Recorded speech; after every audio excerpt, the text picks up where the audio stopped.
साबुदाणा खिचडी करण्यासाठी उकडलेले 2 बटाटे, भाजलेले शेंगदाण्याचा जरा जाडसर कूट, हिरवी मिरची आणि साबुदाणा घेतला आहे। सर्वप्रथम कढाई ठेवून कढाईमध्ये आपल्याला वाटलेली हिरवी मिरची घालायची तेलात। मिरची चांगली परतून घ्यायची। मिरची परतून झाली की आपला उकडलेला जो बटाटा आहे तो ॲड करून घ्यायचा आहे आणि छान मॅरिनेट करून घ्यायचं आहे।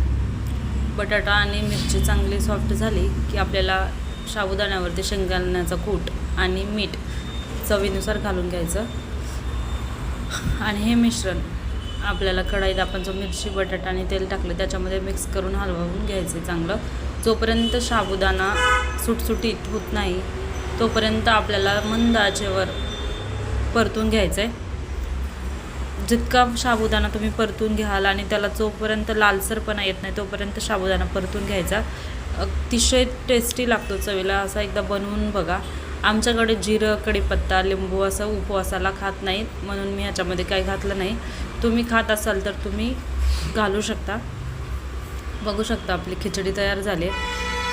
मंद आचेवर 10-15 मिनटं चांगले परतून घ्यायचे। एकसारखं परतत राहिलं ना खाली चिटकत पण नाही आणि चवीला पण उत्तम होते आणि एकदम सुटसुटीत झाले। बघू शकता हे चिकट वगैरे अजिबात झाले नाही कारण मी साबुदाणा रात्रीच भिजायला टाकलेला होता। तुमच्याकडे कशी बनवतात खिचडी कमेंट करून नक्की सांगा आणि व्हिडिओ आवडलाच तर दमयंती फूड चॅनलला लाईक आणि सबस्क्राईब करायला विसरू नका।